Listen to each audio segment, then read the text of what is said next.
لوگوں نے مغرب کا سفر کیا ہے، وہاں جہاز میں 12 کے بعد 14 نمبر سیٹ آ جاتی ہے، 13 نمبر سیٹ ہی نہیں ہوتی. یہ منحوس عدد ہے. یعنی آج وہ کہیں اڑانے بھر رہے ہیں اور کہاں سے کہاں پہنچ گئے، لیکن یہ ذوف الاتقادیہ پوری دنیا کے اوپر موجود ہے. تاریخیں مخصوص ہیں کہ ان تاریخوں کو شادی کرو گے تو برکت ہوگی، اگر ان کے علاوہ کسی اور تاریخ میں شادی کرو گے تو ٹوٹ جائے گی. ہمارے ہاں بھی کچھ لوگ کہتے ہیں کہ سفر کے مہینے میں شادی ہو تو شادی کامیاب نہیں ہوتی، اور اگر کامیاب ہو بھی جائے تو اولاد نہیں ہوتی، اولاد ہو بھی جائے تو نیک نہیں ہوتی. عجیب فلسفہ ہے. سیدہ فاطمہ تو زہرا رضی اللہ تعالی عنہا کی شادی حضرت سید علی المرتضیٰ رضی اللہ تعالی عنہ سے سفر کے مہینے میں ہوئی. مجھے بتاؤ ایسی کامیاب شادی بھی کوئی ہو سکتی ہے، اور ایسا اچھا جوڑا بھی کوئی ہو سکتا ہے، اور پھر کہتے ہیں اولاد نہیں ہوتی، حسن حسین اور زینب پیدا ہوئے. ایسی اولاد بھی ہو سکتی ہے. اچھا اولاد ہو جائے تو نیک نہیں ہوتی. مجھے بتاؤ حسین جیسا نیک کون ہوگا، حسن جیسا نمازی کون ہوگا، اور زینب جیسی پردے دار کون ہوگی؟ تو یہ لوگوں کی اپنی خواہشات ہیں، زبان پہ جو کہہ دیے لوگ وہی مان گئے. میں نے دیکھا ہے کہ بعض اوقات لوگ 1 گھنٹے کی تقریر سننے کے بعد بھی پھر بھی کہتے ہیں نہیں اصل ہمارے خاندان میں وہ واقعی منحوس ہے، فرق تو پڑتا ہے. جب اللہ کے محبوب نے کہہ دیا لا تیارہ، کوئی منحوس نہیں ہے، نہ دنوں میں منحوس، نہ ساعتوں میں منحوس، نہ افراد میں منحوس، ہمارے الو بھی منحوس نہیں ہے. تمہارے اندر کی برائیاں ہیں جو مجسم ہو کے تمہارے سامنے آتی ہیں، اس لیے کوئی منحوس نہیں. ہمارے والدین نے بچپن میں ہی ہمیں یہ باتیں اچھی طرح سے ازبر کروائیں اور ہماری تربیت اس طرح کی کہ ہم الحمدللہ کبھی بھی ذوف الاتقادی کا شکار نہیں ہوئے. تو آپ بھی اپنی اولادوں کی ابھی سے ایسی تربیت کریں کہ ان کا توکل اللہ پر ہو، ان کا توکل اللہ کی بابرکت ذات پہ ہو، اور وہ اسی پہ بھروسہ کرنے والے ہوں. جب اس پہ بھروسہ کرنے والے ہوں گے تو زندگی سوکھی گزرے گی. کبھی مشکل آ بھی جائے گی تو پریشانی نہیں ہوگی کہ دیکھیے کبھی خنداں کبھی گریاں، کبھی اللہ کچھ عطا کرتا ہے کبھی کچھ عطا کرتا ہے. وہ محمود غزنوی کو بوڑھے لوگ محبوب تھے، لیکن سب سے زیادہ محبوب ایاز تھا. تو ایک دن اس نے اس کو خربوزہ دیا تو وہ چٹخارے لے کے کھا رہا تھا. بادشاہ نے چکھا تو وہ کڑوا تھا. کہا ایاز یہ تو کڑوا ہے. تو کہا کہ حضرت ہاں کڑوا ہے. تو کہا پھر تم مزے سے کھا رہے ہو. کہا ساری زندگی ساتھ سے میٹھی نعمتیں کھائی ہیں، آج ایک کڑوا مل گیا تو پھینک دوں. جب اس پہ توکل ہوگا تو کبھی تکلیف آئے گی تو بندہ کہے گا کوئی بات نہیں، جے سونا میرے دکھ وچ راضی تے میں سکھ نو چلے ڈاواں. تو بندہ کہے گا ٹھیک ہے کوئی بات نہیں ہے، یہ اس پہ بھی میں خوش ہوں. تو جب توکل اس پہ ہوگا تو پھر بندہ اس تکلیف میں بھی لذت لینے کا راستہ نکال لے گا. اور اگر یہ ہو کہ اس منحوسہ کی وجہ سے یہ سب کچھ ہوا ہے، پھر کچیچیاں چڑھیں گی اس کے اوپر کہ اس نے یہ کیا ہے، مار ہی دوں قتل کر دوں، اس کو چھوڑوں نہ، زمین پہ رہنے کا حق ہی چھین لوں اس سے کہ اس منحوسہ کی وجہ سے یا اس منحوس کی وجہ سے یہ ہوا ہے. کوئی کسی کی وجہ سے نہیں ہوتا، یہ ہماری اپنی بدعمالیوں کی سزا ہے. اگر کوئی ہمیں نقصان در نقصان ہو رہا ہے تو توبہ کریں. 70,000 لوگ ایسے ہیں جو بغیر حساب جنت میں جائیں گے، ان کا کوئی حساب نہیں ہوگا. اللہ اپنے کرم سے انہیں یوں ہی جنت عطا فرمائے. صحابہ نے عرض کی یا رسول اللہ صلی اللہ علیہ وسلم وہ کون ہیں؟ تو آقا کریم نے ارشاد فرمایا کانو لا یکتوون، یہ وہ لوگ ہیں جو اپنے جسم پہ داغ نہیں لگاتے، مخصوص نشان جسم پہ لگا لیتے ہیں. یہ فلاں بزرگ کی نشانی ہے، یہ فلاں جو ہے وہ شہید کی نشانی ہے. اللہ نے جب تمہیں سالم الاعضاء پیدا کیا ہے تو اپنے بدن کو تم کیوں نشانی؟ اس نے ساری نشانیاں لگائی ہیں. اس کی نشانیاں اتنی پکی ہیں کہ اس نشانیوں میں فرق بھی نہیں لگتا نا. یہ تمہارے انگوٹھے کی نشانی ہے، 6 ارب انسانوں کو لے آؤ اور نشان انگوٹھا لے آؤ، کسی ایک کا بھی نہیں ملے گا. یہ نشانی تمہارے رب نے لگائی ہے. جیسی صورت تمہاری ہے ایسی صورت کسی اور کی نہیں بنائی.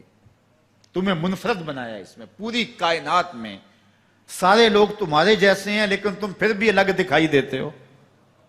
سب کی 2 آنکھیں، سب کا ناک، سب کے ہونٹ، سب کا رنگ ملتا جلتا، لیکن سب کی شکلیں الگ ہیں. یہ زید ہے، یہ بکر ہے، یہ عمر ہے، یہ آس ہے، یہ فلاں ہے. دوسرے وہ ولا یسترقون، اور وہ رکیہ نہیں کرتے.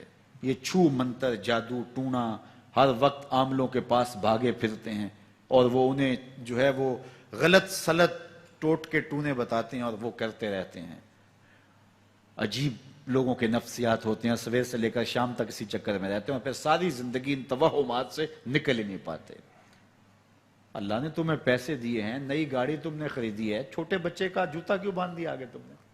جوتا باندھنے سے اگر یہ ایکسیڈنٹ سے، حادثے سے گاڑی بچ سکتی ہوتی ہے تو پھر پاکستان کے جتنے پی آئی اے کے جہاز ہیں سب پر باندھ دینا چاہیے، سب پہ جوتے لٹکے ہوئے ہوں۔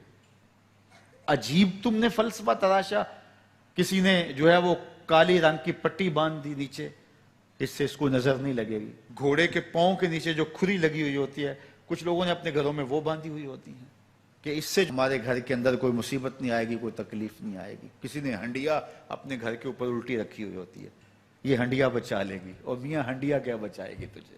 اللہ کے قہر سے کچھ نہیں بچا سکتا۔ جب تمہارے اوپر کوئی مصیبت نازل ہونی ہے تو کچھ نہیں بچا سکتا۔ اگر بچنا چاہتے ہو تو پھر اللہ سے استغفار کرو، اللہ تعالیٰ کی تسبیح کرو، اللہ کی تحلیل کرو، میرے حضور پہ درود پڑھو، پھر دیکھنا کہ مصیبتیں ٹلتی ہیں یا نہیں ٹلتی ہیں۔ تو یہ خام خواہ کے رکیے، اور یہ عامل لوگ جو ہیں ان کا تو کام ہی یہی ہے، ان کا کام چلتا ہے لوگ ذوف الاعتقادی میں مبتلا رہیں، اور یہ کہہ دیتے ہیں کہ آپ کے خاندان میں ایک منحوس عورت ہے، یہ اس کا کیا ہوا ہے، تو کوئی نہ کوئی منحوس تو پہلے ہی انہوں نے طے کر رکھی ہوتی ہے، فوراً ذہن وہاں جا کلک ہو جاتا ہے۔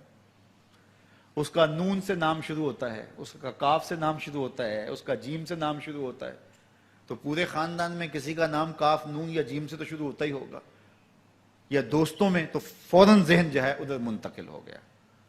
اب یہ بابا جی نے بتا دیا ہے، ہاں ہاں ہاں اس نے یہ بات کی تھی، کچھ باتیں یاد آنے لگیں، اس کاف سے شروع ہونے والے نام کے ساتھ نفرت پیدا ہو گئی۔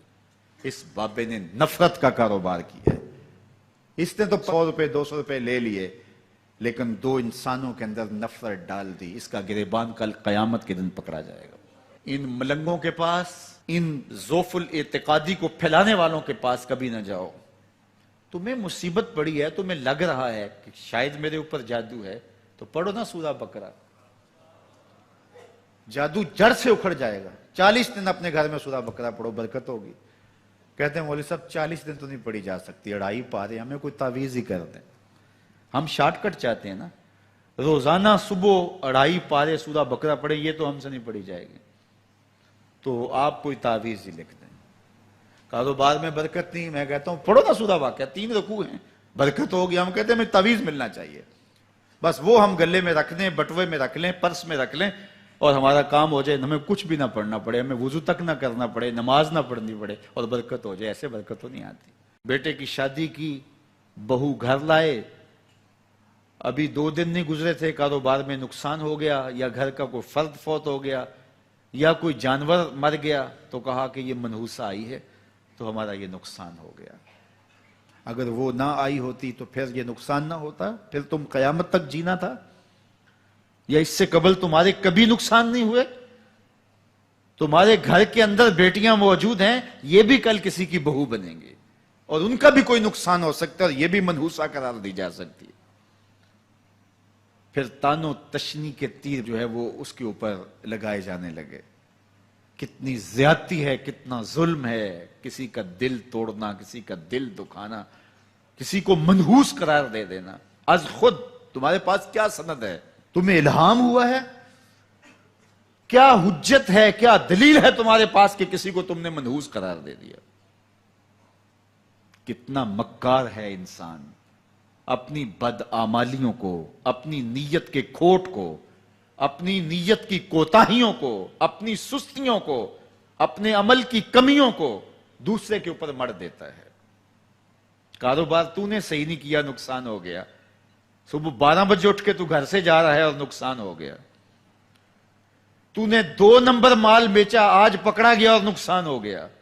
تم نے ٹیکس نہیں دیا، تم نے زکوٰۃ نہیں دی، تم نے دروازے پہ کھڑے ہوئے سائل کو جھڑکا، نقصان ہو گیا۔ یہ تمہارے پاپ ہیں جو مصیبت بن کے تمہارے سامنے آتے ہیں، یہ تمہاری بے تدبیریاں ہیں، تمہاری ناحکمتیاں ہیں، یہ تمہاری بے احتیاطیاں ہیں، یہ تمہارا تکبر ہے، یہ تمہارا غرور ہے، یہ تمہارا عجب ہے، یہ تمہاری ریاکاری ہے، یہ تمہاری خیانت ہے، یہ تمہاری دھوکہ بازی ہے، یہ تمہارے قلب کے اندر چھپی ہوئی نفرت ہے، جو آج تمہیں مصیبت بن کے جس کا سامنا کرنا پڑ رہا ہے۔